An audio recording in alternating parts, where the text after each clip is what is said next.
less you need to breathe, the longer you actually live. So that's the secret to aging? Yes. Is breath?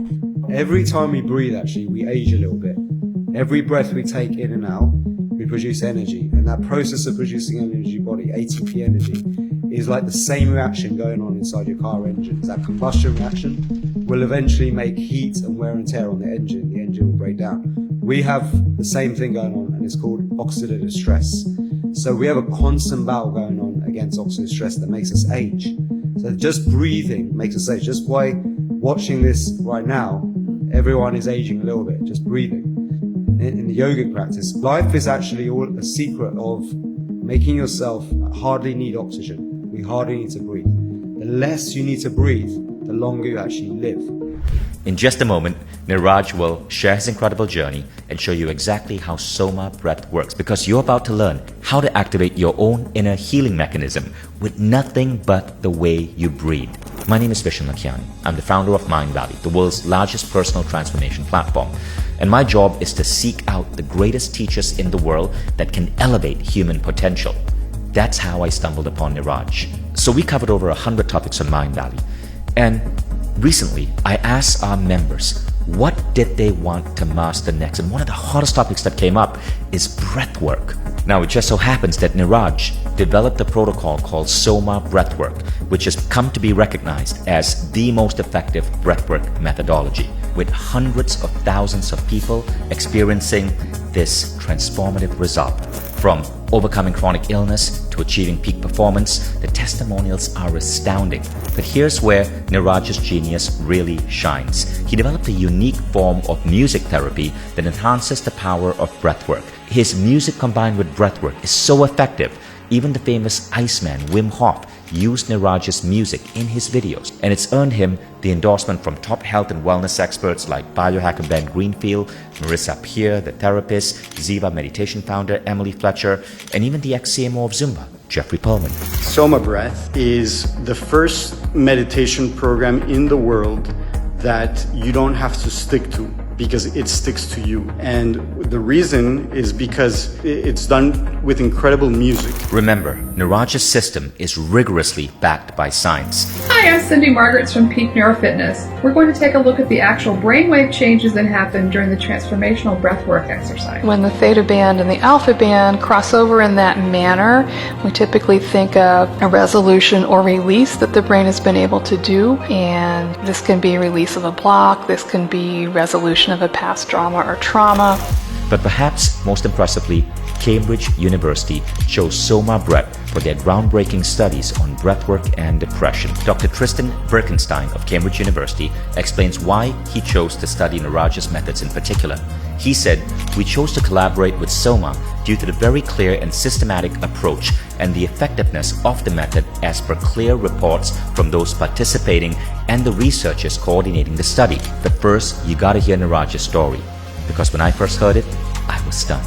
Using these techniques, he beat a chronic illness that conventional medicine just couldn't touch. Imagine pooping blood 40 times a day, losing a third of your body weight, having such excruciating pain that it's impossible to get out of bed in the morning, and all you want to do is hide under the covers. Imagine wearing a nappy every time you go out, even on dates, because you're so embarrassed about soiling your pants. That was my existence. Back in 2010, I was diagnosed with an autoimmune disease called ulcerative colitis. It left me housebound for almost a year. Many days I woke up wondering whether this was my last. So because all the treatments had stopped working, I'm left with two choices. One, be a guinea pig for a drug that hasn't been tested before, or two, have my colon removed and poop in a colostomy bag for the rest of my life. I'm only 30 years old. To hear this news is like the most depressing thing you could ever imagine.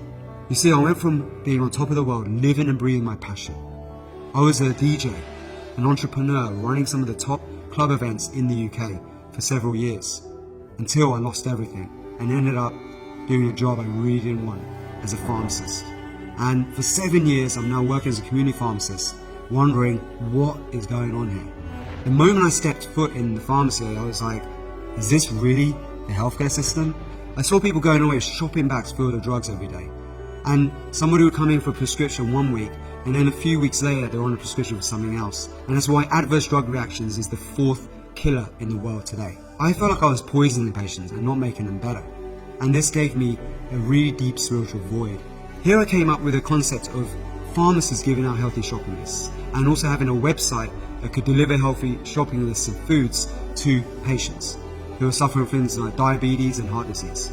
And my success in the pharmacy of getting people off medications actually got me promoted to the head office of one of the largest supermarket chains in the UK. But for some reason unknown to me, still to this day, this idea was shelved after 6 months. And I got so depressed because I knew that I'd have to go back to working in a pharmacy doing this soul-destroying job, and I felt so disillusioned that I actually felt like I got struck by lightning bolt, because I started to question this whole concept of a higher power and God, and whether it even existed, and whether the universe even cares about our existence. And boom, now I'm suddenly faced with an autoimmune disease that left me housebound for almost a year. And now I thought, life can't get much worse. So I sank deep into a depression. And in the end, things got so bad because the conventional treatment stopped working that I ended up with 2 choices. Either have my colon removed or be a guinea pig for a drug that hasn't been tested before. Now, I really didn't want to choose any of those. And a third path opened up. And they say God stands for a gift of desperation. And in my most desperate moment, an act of God really did happen. Because I started to pray for hope, pray for Saviour, for salvation, pray for forgiveness, because I thought I'd done something really bad to deserve this. And now a friend of our family, Swami Amakananda, came to rescue. And she said to me, you got a gift. If you can turn this around with your tenacity and your drive to help people, if you can heal this, you'd be an amazing role model to others. And she said to me that she can't guarantee any results, but she could help me potentially get back to my own feet by teaching me yoga, and specifically pranayama, breathing techniques that I could use to change my physiological state, to relieve the pain, and to heal myself from inside out. And I was amazed by just the first breathing techniques she taught me.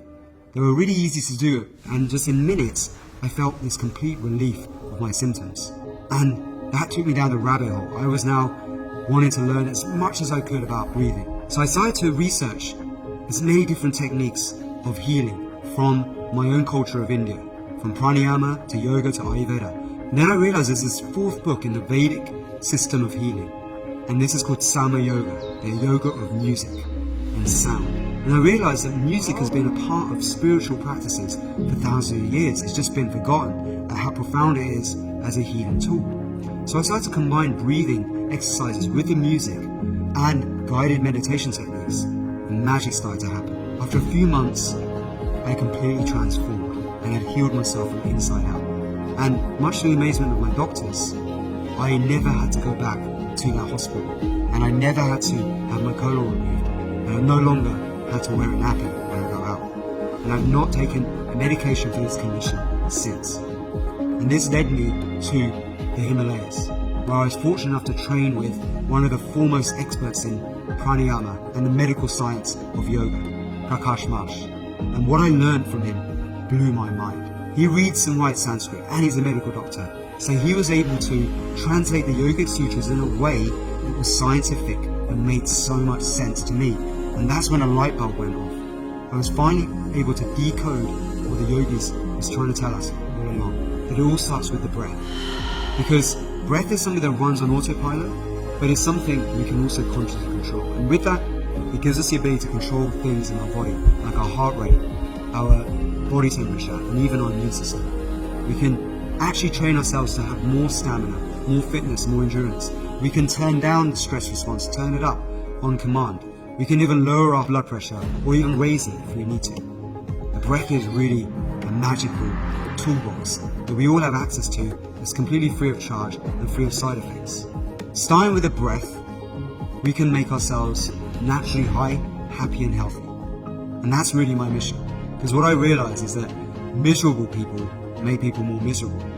You know that saying, hurt people? Well, I was one of those. And that's what I went around doing, making people more miserable, hurting others. And this made me spiral down even further into depression. So my mission is to make people naturally high, happy and healthy. And this profound journey meant that I could now travel the world and train with various other breathing masters and other yogis who do superhuman feats. One person in particular is Wim Hof, the Iceman, who holds over 12 world records. I was fortunate enough to be invited to train with him and even create the music to the Wim Hof method that is now featured on the most popular breathwork video of all time. It's had over 85 million views. Here I realized a new passion for music. Rather than using music to make a hedonistic culture, I now use music as medicine, as a tool to help people transform and heal. I love the combination of breathwork and the music. My coherence actually went up to 10, which is a level I've never reached before, just because he added the music to it. Music was perfect. It brought everything together in the, I don't know, perfect combination. I don't even know. The music is just freaking amazing. It's like, I can't put it in words. It's that good. It's that good. You know, it's like the music that every music that I'm not sure how you came up with all this music, because it's just the music can trigger so much in the brain. You know, I felt like you don't even need to say, you have to focus in your heart. You need to focus in your ajna and everything, because it just goes there. So I started to take this on tour around the world. And then I started to devise my own protocols, and these very protocols are now being studied by Cambridge University. And my mum always said to me, "Beta, if you study very hard, you go to Cambridge University." But I didn't go to Cambridge University. Instead, Cambridge University came to me and is studying the very same protocols that I teach today. And this has given me a whole new passion and pursuit of life now as a breath scientist and a breath worker, where I'm helping people heal from within using the power of the breath. I've seen firsthand the impact of Niraj's methods on our community, and I'm convinced that what you're about to learn could be a game changer for many of you who are having health issues. I was chronically ill for 4 years, had to shut down my business. So then eventually I became bedbound for 2 years. Yeah, my parents even had a conversation like, we're going to have the talk, like, she's probably going to die. I never prayed in my life before, but I just said like, this can't be it. Please. That's how I came to your course. I'm going to be so honest. I was super skeptic in the beginning because I'm not raised